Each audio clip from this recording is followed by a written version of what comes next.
Well, hello and welcome once again to the DCL podcast, where we're inviting you to sit back, relax, and we'll be on our way shortly.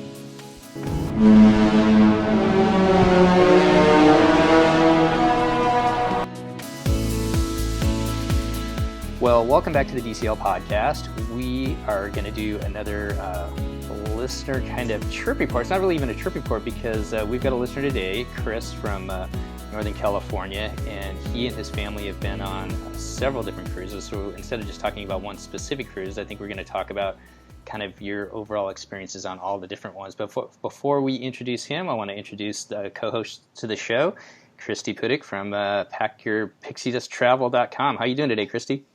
I am doing well, thank you. How are you? Not too bad. And we've got a special guest today, Chris from Northern California. How are you doing today, Chris? I'm doing good, thank you. Well, thank you so much for taking your time out of your busy day to come on and talk about your guys' adventures with Disney Cruise Line. Oh, no problem. You guys have been on 7 different cruises we were talking about before the show. When did you guys decide to start cruising, or how did you get into cruising? And when did you guys take that step? So in 1995, when me and my wife got married, we went on a 7-day Norwegian cruise. And after that cruise, I said, I never want to go on a cruise ever again. No. It left out of San Juan. Most of the islands we went to have been torn up from a previous hurricane. And, you know, we probably had the smallest room on the ship. And it was long. And so fast forward 5 years, it's our 5th anniversary. And my wife had enjoyed the cruise. I saw Disney had 3 and 4 day cruises. I thought, well, I can handle 3 days anywhere. So I booked a surprise. I booked us a 3-day cruise. We went and we had a great time. And that's where it all kind of started. Nice. So talking to you before the show, you guys are Disney Vacation Club members. Was this your first kind of foray into Disney by taking a cruise, or had you guys been going to the parks beforehand? We, living in California, we've been to Disneyland, every year. That's, even before we knew each other as kids, our families always took us to Disneyland. And then for our honeymoon in 95, we went to Disney World, and then we went there, I think, in 97, 98 also. And so we were Disney fans. Okay. I was kind of wondering, because like Disney Cruise Line, some people, unless you're a Disney fan, it's kind of obscure sometimes that whether people know that they even have a cruise line. Sometimes I hear a lot of stories where people are going to the parks and all of a sudden they see an advertisement for Disney Cruise Line. They didn't even know they had it. So I was just kind of curious. Yeah, and I think I probably had seen the advertisements for it on the Disney website, I'm assuming. I don't remember. Uh-huh. So you guys take the step into it, and you book the cruise. What did you think? We had a great time. We didn't have kids then. Our kids weren't born yet. And so at Castaway, it was like, the adult beach was like, wow, this is like the ultimate vacation for, if you don't have kids. We thought that, the food was really good, I remember. And I remember we had some table mates, and it was the second and the third night of the cruise. They were talking about their kids. I'm like, you have kids? I'm like, oh yeah, they're in the play area.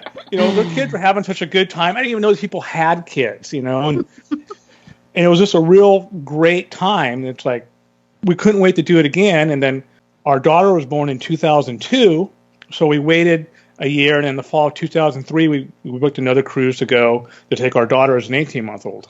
Okay, and you know what? I've never talked to anybody that's actually taken somebody with like an 18-month-old, or I'm not using with a baby, I guess, not a toddler. What was that experience like as far as being on the cruise ship with somebody that young? Well, I was very fortunate. Our daughter was really advanced at that age compared to when my son came along, and so she had a full vocabulary. She could tell you what she wanted, didn't want to do, and she loved it. I mean, because there's characters on the ship. She loved Castaway. We traveled with a group of friends on that trip that also had a daughter that was within a couple weeks, same age as her. And she loved it. She loved the food. She loved the atmosphere, all the stuff, all the deck parties, really. She loved all that stuff.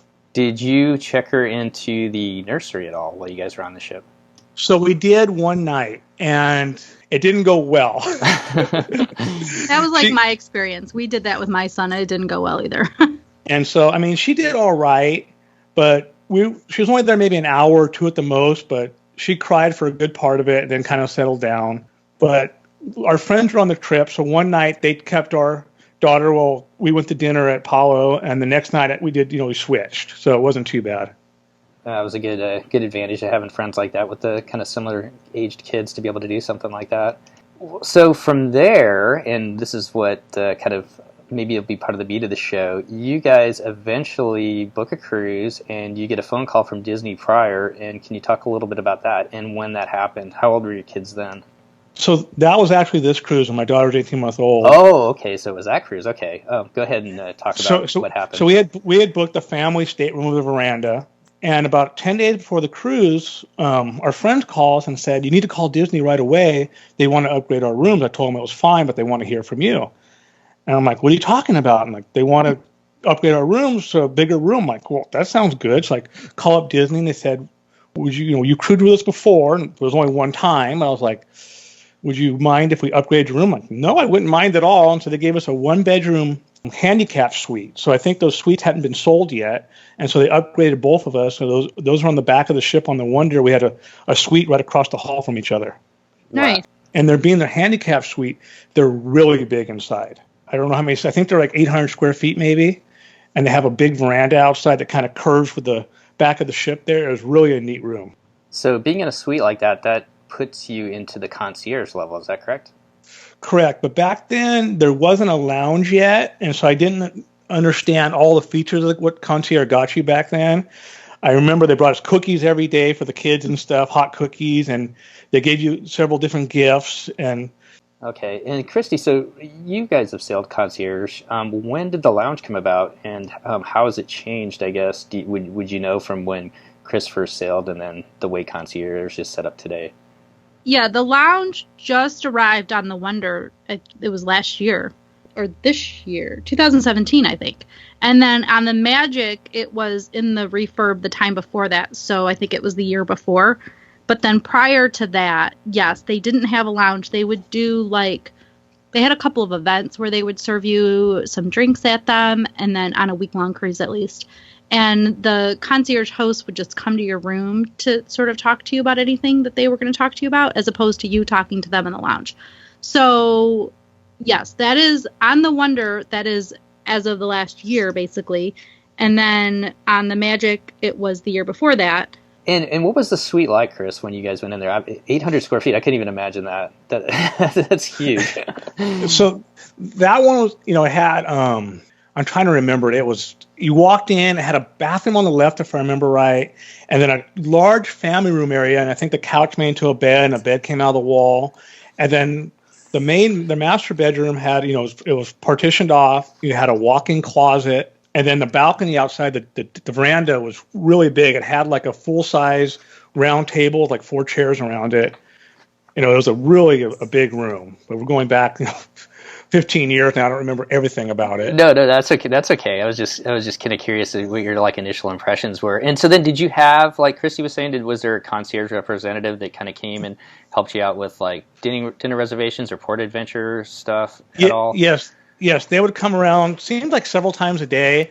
Like I said, they'd bring warm cookies and milk and stuff like that, and bring other information. I think one day they had a character meet and greet somewhere to bring the kids to, and for the ports, they'd give you information and stuff. I would say for the listeners too, the downside, just for people to know, that balcony is huge. We stayed in one of them. Basically the sister cabin on the Magic was our first concierge cabin. But I don't think the full round table is outside anymore, unfortunately, on any of them.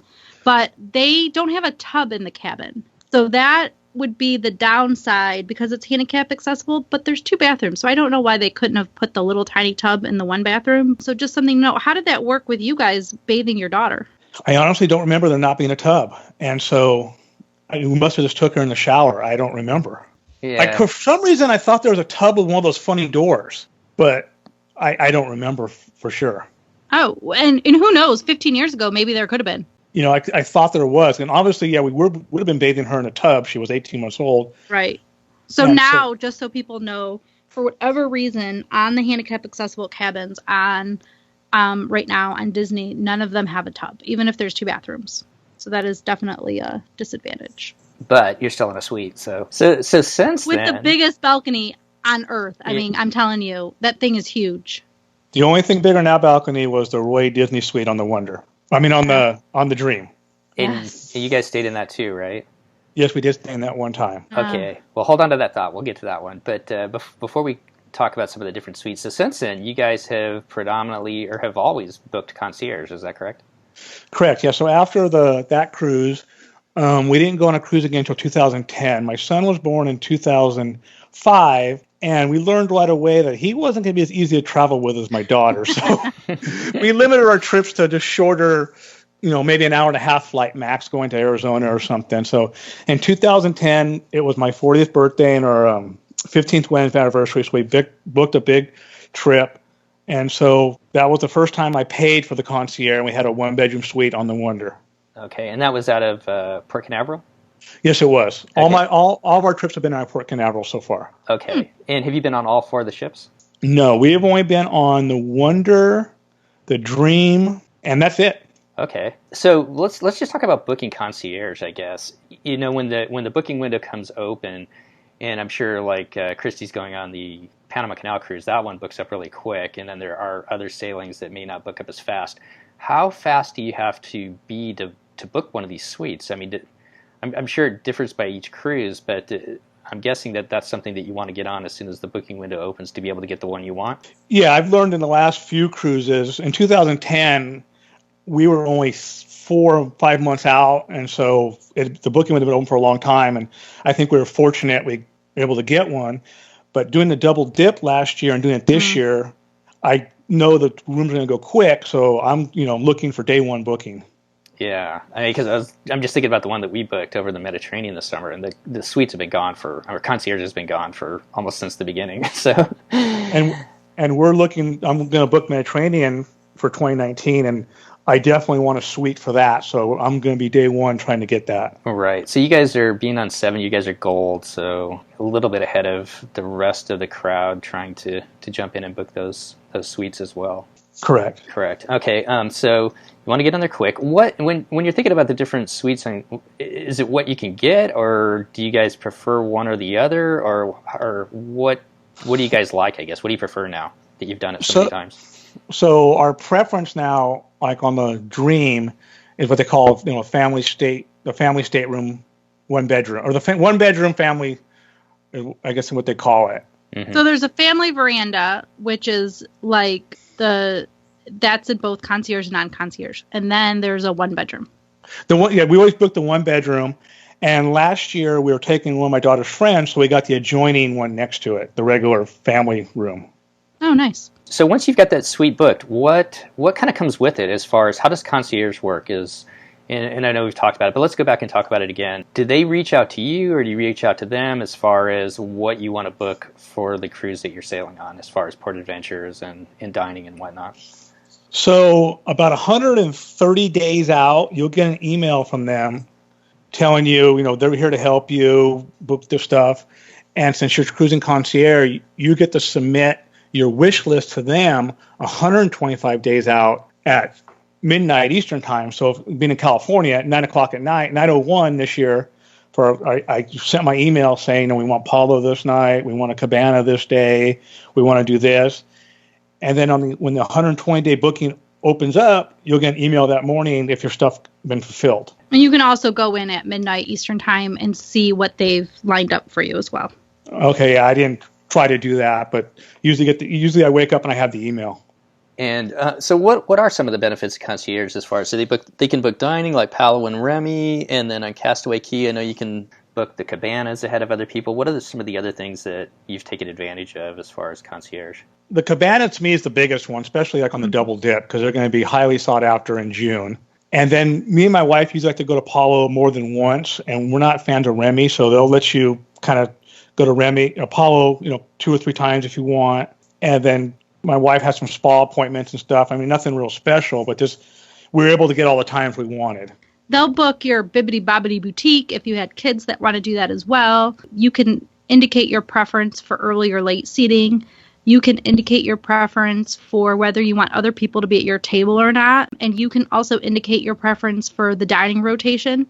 And honestly, they do their best to fulfill every one of those obligations. Really, if people are specific on what they want, booking concierge is the way to go, because you're paying for that extra level of pampering, I guess. Yeah, and like we've asked for a different dining rotation before because my kids really like Animator's Palette. Mm-hmm. So that's the one on a 4-day cruise. That's the one we do twice.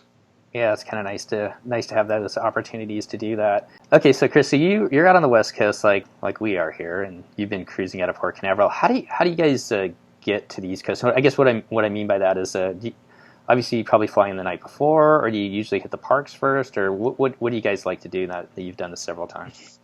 So we're the opposite of most people. We'll fly to Orlando and stay at the airport there. I believe it's a Hyatt, and we'll go on the cruise first. And then we'll leave the cruise and go to Disney World and then fly home. And one of the reasons why I like doing that is it's easy to book a flight coming home when you're leaving the parks. I know I can leave the room at 7 a.m. Mm-hmm. Where in the cruise, if it gets in late or there's some kind of problem, it's a little tougher.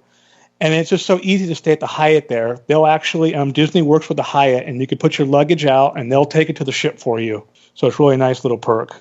And that's the one that's right in the airport at NCL, yeah, right? It's in the airport. Yeah, you just walk through the airport, walk into the hotel, and within 15 minutes after getting off the plane, you can be in bed. It is really nice. And then how do you get to the port the next day? Do you use Disney's transportation, or do you guys book a car, or what do you guys do? I usually book a car. In fact, in 2010 we booked a car through Disney Cruise Line, booked it for us, and it was Mirage Transportation what they use, and I've been using the same driver ever since. Oh, that's kind of nice. We got this really nice lady, Hemwadi, and she knows our family, and she knows what we like to do, and she knows the routine that I want to stop at the store first and get some Red Bulls to take on the ship. Or why don't you request them from concierge? I didn't realize you can do that until our last cruise, and I happened to be somewhere in the ship, and I saw a cast member drinking a Red Bull. I'm like, hey, where did you get that? They only sell Monster on this ship. She goes, oh, we have them down in the cruise store. Right. And as concierge, they can't get everything, and they are starting to limit a little bit more, and they'll tell you ahead of time too. But you can email Shoreside and request things, which is nice. No, I'm definitely going to request some this time because I'm a Red Bull drinker, and so I need my Red Bull every day. That's what you wake up to instead of coffee, huh? Yeah, exactly. I don't drink coffee at all, so I drink a Red Bull in the morning. Well, all right, we have to end this call now if he doesn't drink coffee. Well, you're saving yourself. My wife makes up for the coffee drinking. Okay, good. Well, you're saving yourself on DCL because their coffee is not the greatest. But yeah, but in the lounge we have a cappuccino machine, and I have gotten hot chocolate out of that. What else is in that lounge? I'm starting to wonder now. I'm gonna have to like sneak in there one day. That lounge is magical. Let me tell you. There's unlimited popcorn for one. Oh, man. I can eat my weight in popcorn, so we always you get as much popcorn as you want. They have them in bags, and they have cocktail hour now it's hours. So it's like from 5 to 10, you can have cocktails up there. Twice a week on a week-long cruise, they'll have a party where they do smoothies and stuff like that for the kids and adults that don't drink. They have like characters that come up there too sometimes, right? Yeah, they have a party on a week-long cruise. Well, I think even on the 5-night cruises they do that too. So when you do your double dip, Chris, you'll notice that. Are you doing the 5-night or the 4-night? The 4-night. And so all the cruises, even all the 3 and 4-night cruises we've been on, they always have a character go to the deck up top of the lounge. Yep. And for he'll be up there. There's maybe 10, 15 kids at the most, and so he'll spend as much time as you take as many pictures as you want, and it's usually a different character every time. Nice. Yeah, and that's going to be on every cruise. And then if it's a longer than 5-night cruise, I believe they have another party up there that there's no character, but that they still, the host will still go around and they'll do smoothies, and their bar will be a little bit different. So they'll do that one of the nights. I believe they did that last year one night too, but I think it conflicted with we were doing something and we didn't go. We did the double dip, Chris. It is awesome. You will love it. No, we did it last year, so we loved it. It was as soon as it came available 2 years ago, whenever it was like we have to do this, and I booked it immediately, and our family was so excited because that's our favorite part of the cruise is the island. Yes, it's so great. Okay, before we get to the island, and now I know that I got to sneak up there and see if I can take a quick peek into that concierge lounge and see what else is going on up there. Because you are the host of the DCL podcast, you could probably arrange that. Yeah, I could ask them. Or if you just cruise with me ever, if we can figure that schedule out, then I'll get you up there. You can sneak me up in there. Okay. So you guys stay at the Hyatt, and then you go out to the port. Obviously, being concierge, you guys could get on the ship before everybody else, or kind of like with the platinum crowd. Do you guys get on right away, or what do you guys like to do that first day, Chris?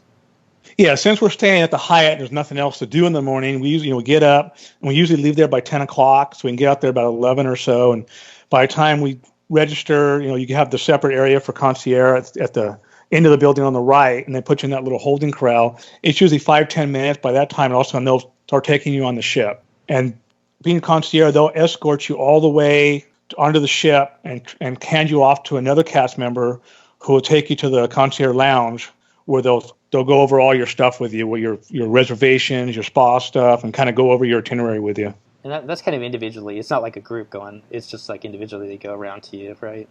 Yeah, it's by family. It's always. And then is it kind of like the same way where the rooms may or may not be ready, so you guys can kind of hang out there, you can go explore the ship or whatever else? Correct. But by the time we do that, maybe 12:15, 12:30.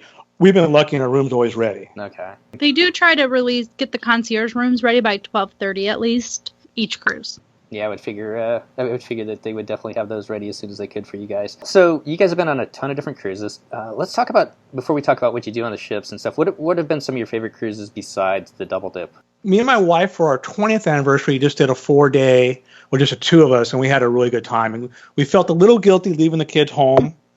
A little bit. Yeah. But we got over it pretty quick, and it was just a nice, relaxing cruise that had a day at sea, and having the concierge sun deck on top of the lounge. We were up there for 3 or 4 hours one day. It was just me and my wife. We had it to ourselves. There was no one else up there. It's just so relaxing and so nice. Oh, that's awesome. What about some of the other different ports? Is there any other different ports that you guys have stopped at that you've kind of gravitated towards that you really enjoyed? No, because we always do 3 or 4 day cruises, so it's always usually Nassau and Castaway. So okay. We haven't been to many other ports. Okay. And do you get off at Nassau at all, or do you guys just kind of hang out on the ship? At this point, we haven't probably gotten off in 3 or 4 cruises. It's like we've been there, done that. So we usually like to enjoy the ship on those days, which is a little less crowded. Yeah, we're doing my wife and I are doing a 3-day on the Wonder in May that goes down to Ensenada, and we were kind of kicking back whether we even want to get off there. But I think we're going to do a little kayak thing. But I could totally understand that it would be awesome to be on the ship for just 3 days and relax and unwind and just enjoy everything on it. So let's talk about the ship itself then. What are some of the things that your family likes to do? Obviously, Animator's Palate's one of your favorite restaurants. What about the other ones that you've had a chance to eat at? Animator's Palate's everyone in the family's favorite. Uh-huh. And then Enchanted Garden, I think, is the second favorite, or actually Royal Palace, then Enchanted Garden. And then for me and my wife, we love Palo. Since we discovered it the first time on the Wonder, it's one of our favorite things to do on the ship. There's like nothing better to sitting there, looking out the ocean, having a nice relaxing dinner. And unbelievably, we've had the same waiter in 2010, 13, 14, 15, 16, and 17. It's his rotation. He switched ships, and his rotation, like one time he was getting off and we were getting off, and one time he just gotten back on the ship from his vacation. So it's kind of neat to see the same person and have him wait on us. Who is it? Do you remember? His name is Misha. He's from Romania. So Palo, do you guys mostly go there for dinner, or do you guys do the brunch too? We always go there for dinner. We've never been there for the brunch. We were going to. Last on the Double Dip, the brunch was on one of the Castaway days, if I remember right. And I'm like, well, I don't want be at brunch on the ship when it can be on the island. Mm-hmm. They'll do it. They should have the brunch too on your Nassau day or your sea day. So you should consider it. It's pretty fantastic. No, I wanted to do it last time, and it was only on that one. It was on the second Castaway day, and I was like, well, I'm not going to leave the beach to go eat. Yeah, I'm with you there. Okay, so how about your kids? Now your kids are a little bit older. What do they like to do on the ship? Do they go to the clubs, or what do they like to do now? So yes, they love the clubs. And going back to the first time when my son was 5 years old, I'll never forget this. The first night of the cruise, it's about 10:30 at night, and we go to the club to collect him. He is just crying. He does not want to leave. And it's like, and his bedtime's 7 o'clock usually at home. I'm like, dude, you got to go to bed. You can come back tomorrow. So they love the clubs. And so as they've gotten older, they've transferred to different clubs. My daughter's now in the Vibe, and my son is in the Edge. And I think last year my son was he was actually able to go to the Edge and still go to the Lab, I believe, because he was just 11. Okay. But yeah, so, immediately, within a couple hours, my son made a couple friends. Last year, my daughter took a friend, and they made some more friends in the clubs. So the kids love the clubs. I mean, it's just, I remember 2 years ago, or I don't remember, my son he's like, Dad, can I play Gaga Ball at 1? And I'm like, it's already 2:30. You missed it. He goes, no, it's 1 a.m. I'm like, no. You're going to be in bed because I'm going to be in bed, kid. That's not happening.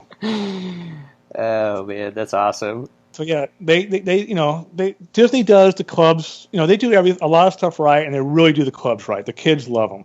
I've heard, like, with the older kids, like, one of the best tips I've heard is they should get up to the clubs on that first day, because kind of the kids sort of, that's where they do icebreakers and they kind of pair off at that time. Have you kind of seen that? Or yeah, I mean, within the first 3 or 4 hours, my son made a couple friends, and my daughter and her friend last time met some other girl, and so yeah, and the vibe for the older teenagers, they have their separate. They have their club, and then they have the outside area that has their own little pool and everything on the Dream. So it's really neat place for them to go. Yeah, you probably can't get her out of there either now, huh? No, and that's the argument. It's like, can we stay out till 1? I'm like, no.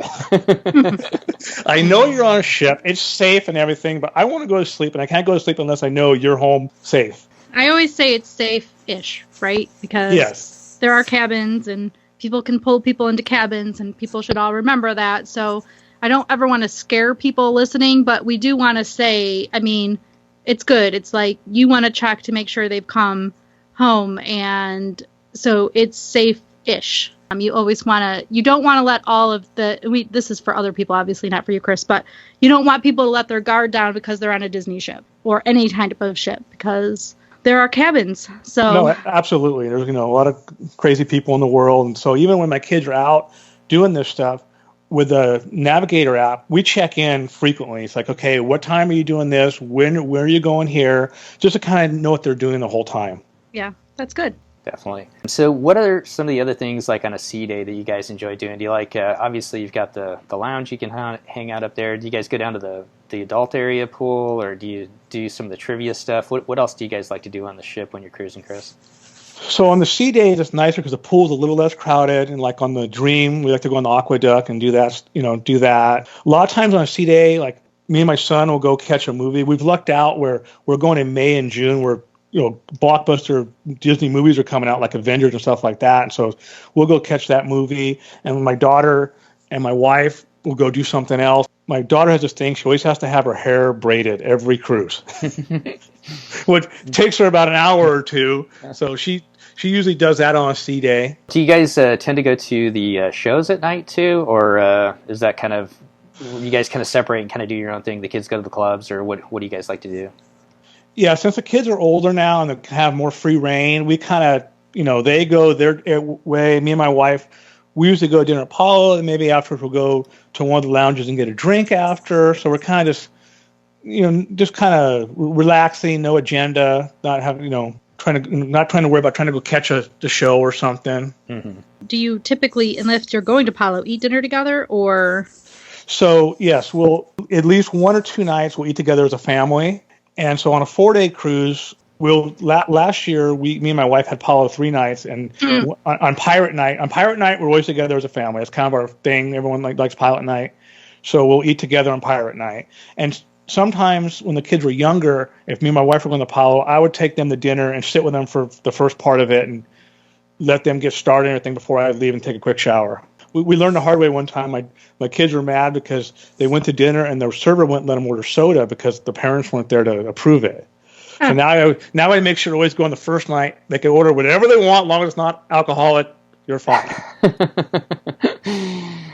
Do you guys do late seating or early seating? We always do late seating. Ever since our 2010 cruise, after my kids were older, we always do late seating. Do you try to get right onto Eastern time, or do you sort of ease into switching over your body clocks, or how do you guys usually do that time change? So the time change usually works pretty good for us because we'll land at MCO, say at 9 o'clock at night, and we'll just go straight to bed basically. And so we wake up in the morning and kind of get into routine, and we're usually pretty good. So you get yourself essentially right away on Eastern time. Correct. Yeah. Even though, we might land, it's like 6 o'clock at home. It's like, okay, it's time for bed, guys. Let's get to bed. Yeah. We've got a big day tomorrow, and kind of just works pretty good for us. Something about flying. I mean, Steve would know this more, but it's exhausting. Even just sitting there. Oh, it is. And when we go to Hawaii, that's when I have a tough time adjusting to the time zone. Yeah, so do I, but it's much different from the East Coast to Hawaii. Yeah, I end up waking up early when we go to Hawaii for quite a while. It's hard. Yeah, I'm wide awake at 4 a.m. every morning in Hawaii. So. Yeah, it's a little easier when you're working because you're just there for 24 hours and coming back versus when you vacation because I just stay on West Coast time. So it's amazing what all the interesting sights you can see around a hotel at 4 o'clock in the morning. But yeah, I won't go there. So you have had a chance. I'm looking at the DC unofficial guide to Disney Cruise Line. So I'm looking at some of the floor plans for the suites that you're talking about. And so you generally book the 1-bedroom suite and veranda. But you've also had a chance to see it, the Royal Disney Suite? Yeah, so in 2016, we had a 1-bedroom booked. And we were about 2 months out, and out of curiosity, I was just on the Disney website, seeing how many rooms were available still, whatever. And I saw the Roy Disney Suite was available. And I saw the cost, and I was like, what? Doesn't seem really that much more than ours. But I went back and checked our reservation, and it was about $2,600 more. And I thought, That's not bad for that. For that. I mean, it's ridiculous. It's a lot of money, but I thought, you know what? Let's just do this one time. So I called up. And I changed our reservation, and we got that suite, and it was unbelievable. So what's different about that? I guess could you talk about that suite? So as soon as you walk in, you have a big foyer area, and there's a kitchen. I mean, it's not a huge kitchen, but 2 or 3 people can stand in it. There's an oven, a full-size refrigerator, microwave, dishes, and stuff.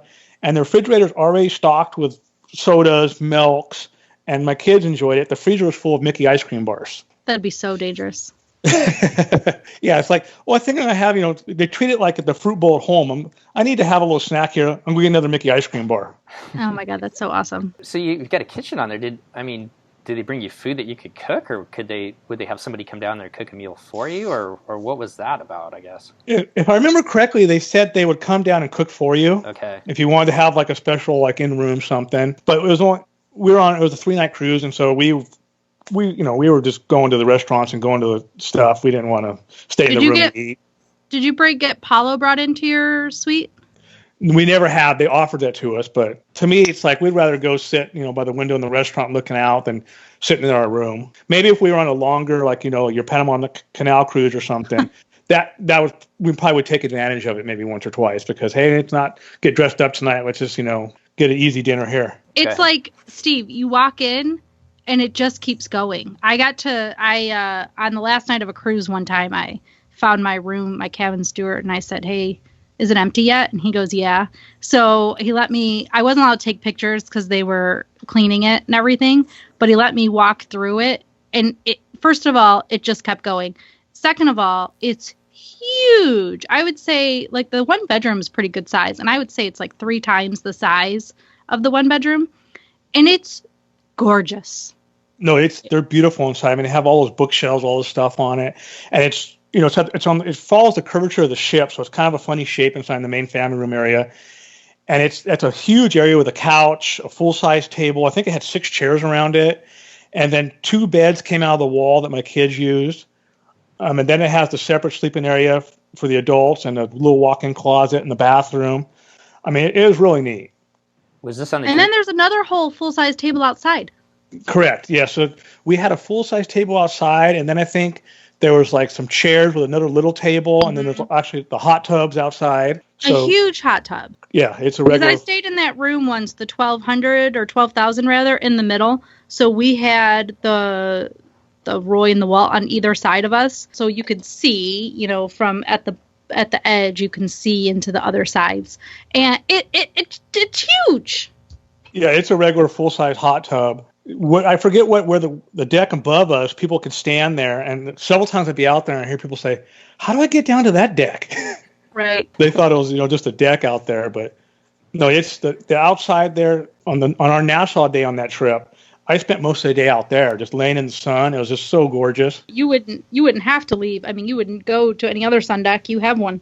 Yeah, it was great. Is it on the back of the ship? Is that where they are on the very front? Oh, the very front. Okay. One guy This is so bad. But I was sitting, so in 12,000, it's the same. You're right in the front, and there's a deck right above it. So there's like a walking deck that people walk over. So they walk above you. And my chaise lounge chair was back, so you couldn't see it but I could hear everybody's very loud conversation because they think they're kind of alone up there, but they're not.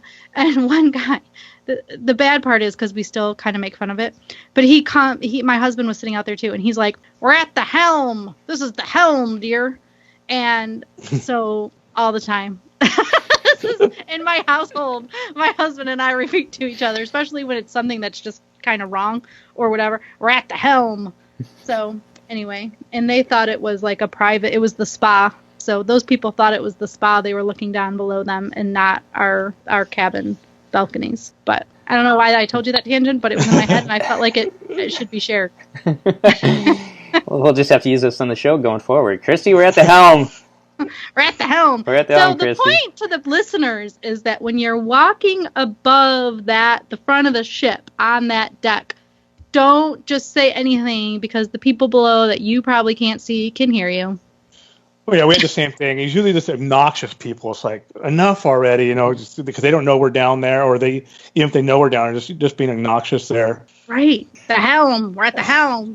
Well, it's good. You brought something else up, too. In Norwegian, when you book into the Haven, which is kind of like their concierge level, kind of separate cruise ship within a cruise ship, you get access to the spa. Is there any kind of similar thing with Disney as far as the spa is concerned if you're within concierge, or is that just you still book it separately? Does that make sense what I'm asking? You book it, yeah, separately. But like on the first day, they'll have a spa representative in the lounge going over, telling you different options and what they have available if you haven't booked anything already, and they'll book it for you. Okay. Yeah, so like Steve, you might be asking the equivalent is the rainforest room on Disney, and that is not included as far as I know with any of the suites. That's what I was getting at, I guess. Okay. I wasn't sure. You sure would pay for that separately. Okay. How do you book that? Anyways, do you do that the day of, or do you do that before? Can you book it before? The rainforest room? Uh-huh. Yeah, you could buy your passes before. Okay. Okay, so the rainforest room, if you want to book it on DCL, it's not included in any of the suites. But if anybody wants to book, whether you're in a suite or not, I believe you do it in the in-room gifts that you can purchase before your cruise. And I do think that they sell out the number of those that they sell. So if that's something important, but like, you know how you can have a robe sent to your room or flowers or chocolates or whatever. Right. I'm almost positive that's where you book your rainforest pass as well.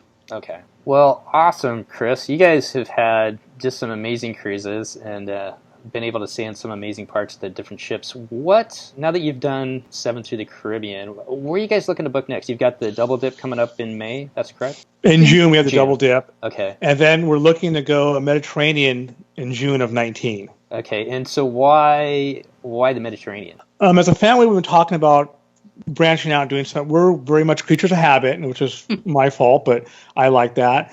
We were talking about going maybe to Shanghai to check out the new Disney parks there and go to Tokyo. And then I was listening to one of your podcasts about a month ago when you had the guest that was doing the river cruise in Europe and just made Europe pop in their mind. I thought, we can do Disneyland Paris and then go on a Mediterranean cruise. And the ports look really places I really like to go to.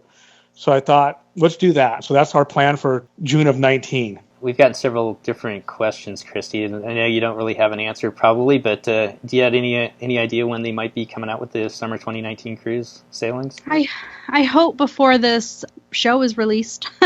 So it's February 27th when we're recording it, and there's been some issues with Disney's website and their Disney cruise website, so we're hoping, the travel agents, there's a lot of chatter amongst us.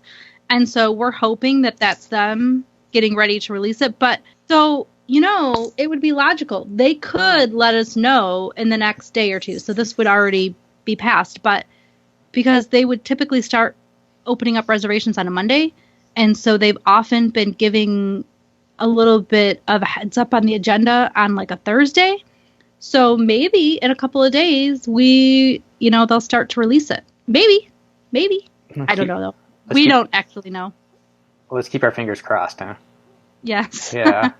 Hey, Chris, so coming back from, I can't remember where I was going, but we had a American Airlines captain that was in our jump seat, and he flies to Rome all the time. And our family's going in June, kind of June 23rd is our sailing this year. And just for an FYI, I'm not sure what they're going to be doing. They've kind of flipped their cruises. 2016, I think they did the Baltic first, and then they came down to the Med. And this year, 2017, 2018, they're doing the Med first and then going up to the Baltic, and that's good because July and August is super hot down in the Mediterranean. So kind of keep that dependent upon what you want to do and where they come out in the back of your head, that going in June, or if that'll work, kind of more at the beginning of June, might be a little bit more comfortable over in the Med because it gets super hot over there, like mid-July, and especially in August. Yeah, looking at their 2018 schedule, I really hope they mimic it because there's several cruises that would work perfectly for us. So I hope it's very similar. Yeah. Are you looking to do like one out of Barcelona, or maybe one of those one-way cruises like they're doing this year? I think we're going to go out of Barcelona and return to Barcelona and then go to Disneyland Paris afterwards. Okay. Nice. Yeah. So anyways, just for other listeners out there, I think they did a really good thing by flipping those this year in 2018 and having the Med first and then going up to the Baltic second, because weather-wise it's a lot more comfortable. So. And it makes sense because a lot of the little local restaurants and stuff, they close for pretty long periods of time in August because a lot of the Europeans actually take their vacations in August.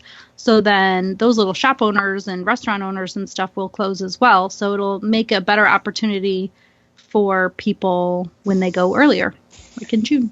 Okay, so one last question for you, Chris. So you're stepping out, going to the Mediterranean. What else is on your bucket list as far as what else would you like to do as far as where DCL sails? Have you ever thought about Alaska at all? We have thought about Alaska. It's kind of lower on the list, I think. For us as a family, when we think of cruise, we think warm weather, laying on the beach. I don't know if I could wrap my head around the freezing the night away deck party, but seeing pictures up there, it was beautiful up there. So it's something we're going to do eventually. And what about the Panama Canal? Is that something that interests you too? I don't know if I could be trapped on a ship. I shouldn't say trapped, but on a ship for 12, 13 days. I would love to go through the Panama Canal. I think that'd be really neat. It's just such a long itinerary, and it's like with kids now, it wouldn't work because my kids are older, so that it's always during their school. So it's maybe something me and my wife do 10 years from now when the kids are gone in college and on their own. My math says that should be about 5 years from now. That they're in college. Well, baby steps. You get the 3 and 4 days down. You're going to do 7 day in 2019, and then you'll start working. That is true. Yeah, 5 years from now, you can do that 14-day one. So. And I know, Christy, in a previous show, not a fan of the 3 and 4 day, but when you're combining Disney World with it, for us, it always works out good because we'll do the cruise for 3 or 4 days and then 5 or 6 nights at Disney World, maybe take Universal one day. So it ends up being a 10, 11 day trip in the end. Yeah, that's perfect. Yeah, that is a good point. When we went last year and we did the 5 day out of Miami, I was kind of worried that it was going to be short, but when we combined that with the 3 days in the parks, it was perfect, actually. So, yeah, that's a good point, Chris. Well, cool. Anything else that you'd like to share about your guys' experience sailing Concierge and some of the different ships? Anything else that you can think of before we wrap up the show today? I think we've about covered everything. One thing when you do cruise Concierge, it's kind of fun the first day when you go to the Concierge Lounge to see some of the Concierge hosts that you've had on other cruises. And it's like you'll see them look at you and they'll remember you right away. It's always kind of neat that they remember you a year or two after they've seen you. That is. We've had stateroom hosts that have had us before and remembered my son instantly. We had a person who delivered us food once, and I think she was bringing us ice cream bars to be exact, because I didn't have a freezer of ice cream bars in my cabin. But she remembered us. It's amazing. Their memory is fantastic.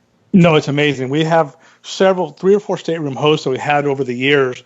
And it's like last year we got on the ship and we're sitting there and I see this gentleman named Ashley. I see him look at us and then look and then immediately turn back and come over like, how are you guys doing? Was it last year you were here? And it was really neat. Yeah, we've had Ashley before. He's really good. We've had Ashley, Andy, Tracy, and one other I can't remember now. But they've all been really great every time. And those would be, for other people, the concierge hosts. I did have a question for you. So the Roy, would you do it again? I would if the price was right. So we did that trip. It was, I told you, I think it was $2,700 more than what we had previously booked. So the next year when the double dips came out, I'm like, well, I wonder how much the Roy is. I about had a heart attack. I went on the 3-day cruise we did. The Roy, I think, was $7,800 or $8,400 around there.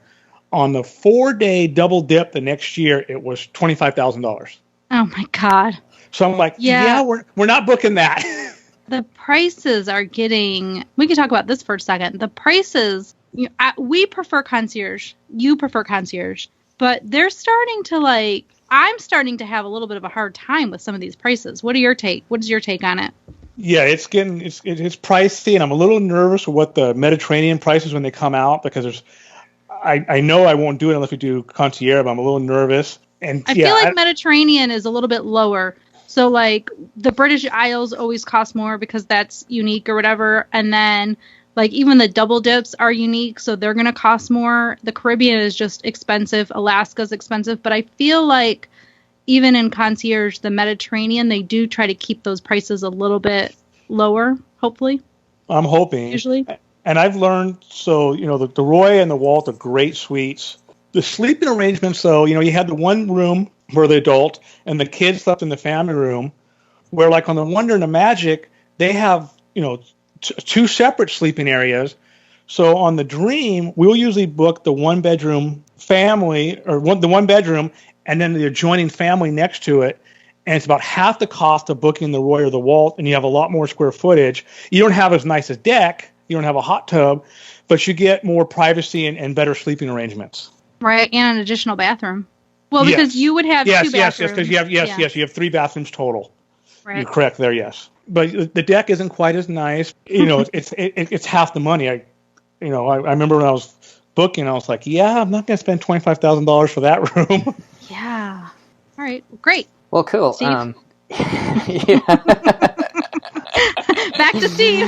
Yeah, back to me. $25,000. Do they come with winning lottery tickets when you book concierge in the room too? Does it come with a college education for your kid for a year or something? Yeah. But the funny thing was, so last year when I booked on February 23rd, by March 15th they were both gone.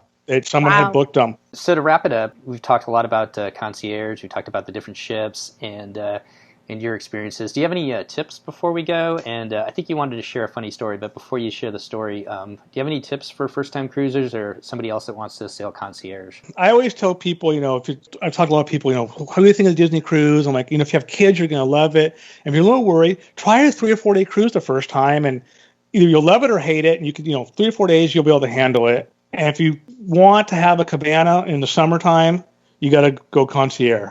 And, it's a little more money, but you get there's a lot of benefits you get that you don't realize. The concierge lounge of food. That's my son's. I asked him a couple weeks ago, what are you excited about our trip coming up? He goes, I can't wait to have those little sandwiches in the lounge. I'm like, that's what you're excited about? I go, what about Castaway? He goes, well, that too. So, I mean, your kids have independence because just like they want to go. Even when my son was, 8 years old, I was like, okay, yeah, you can go to the lounge by yourself because just across the hallway, basically. So he would make multiple trips every time they'd put the food out and go help himself to snack. So a real nice perk with the lounge. You have all the food in there. You have different cocktail hours, and you have the espresso machine. My wife loved that compared to the other coffee on the ship. Well, you got me sold now. If I could just get my wife to start working more hours a week, we could join you guys on the next cruise. But and you had a funny story about customs, I believe. So if you want to get VIP service to customs, spend too much on the ship, and they'll escort you directly to the front of the line. and this has actually happened to us twice. We're on a 2-day cruise, so I believe your custom allowance for the 2 people will be $1,400. Uh-huh. So we had, done a spa, a cabana, bought the picture package with $300, Palo a couple nights, $300 or $400 worth of souvenirs. So when you're swiping your Key of the World card to leave the ship, they don't know what you bought. They just know you spent $2,800. So at that point, someone comes, a security person comes and takes you directly to the front of the line in customs. So I thought, hey, this is great. We just avoided the queue that has 400 people, and my wife was a little embarrassed. And that's happened to us twice. And the one time they actually took our luggage into the room, and they didn't open up. They asked us a few more questions, and they finally let us go. That would have been nerve-wracking. I don't know about funny. Well, once we got out of there, it was okay. And the first time it happened, I was like, "What the hell did we buy?" I'm trying to think, And he goes, "Did you buy some art?" I'm like, "Wait, we bought the photo package." I forgot I had bought like a $400 painting too. I bought it the first night, had it shipped home, completely forgot about it. So the custom guy's going over everything, and he's like handing me his stuff, and we leave. As we're walking to get in the car, I'm like, "Oh, that too. Oh God." Well, there you go. Those are the kind of tips you don't get on any other podcast. Go ahead. If you buy the most on the ship, you get to go to the front of the line in customs. It was a little embarrassing, but we survived. Well, thanks so much for coming on today, Chris, and kind of sharing your guys' adventures with Disney Cruise Line. And I want to wish you the best of luck. I hope that it opens up here soon so you can get that Med cruise booked. And wish you and your family a great cruise in June when you guys do the double dip. I appreciate it. This was fun. Maybe we can do it again after we take our Mediterranean or double dip cruise or something. Yeah, I was gonna say that when you guys get back from the double dip cruise, send me an email and we'll definitely bring you on and we can talk about you guys' experience down there in Castaway Cay 2 times. I'd love to do one of those cruises. Great, sounds good. All right, well, thanks for coming on, and we'll talk to you soon. Bye. Thank you. Well, that's going to wrap up our show tonight. I really want to thank Chris once again for coming on and sharing his and his family's experiences as they've cruised concierge in on all those different suites on Disney Cruise Line. What an amazing opportunity to be able to travel like that. And if you've been enjoying what you're hearing, we would love it if you would pass this show on if you know somebody else who would enjoy it. If you'd let them know about our show, we sure would appreciate it. It helps us grow the show. It gets the word out to kind of the Disney community about our podcast. And believe it or not, we are halfway through March now and moving on into spring break season. We've got our spring break coming up this week. It seems like Tuesdays have been pretty good days to get podcasts out, and we've been kind of on a little bit of a roll there. I'm going to try and make sure we get one out next week, but if I miss it, look for it later in the week because our family's going to be heading out here for spring break later this week. So for all of you who have travel plans between now and our next podcast, if you're heading out sometime soon, all of us here at the DCL Podcast would like to wish you fair winds and safe travels when you head out on your next adventure. Once again, thanks for coming back and taking a listen, and we'll see you next time on the DCL Podcast.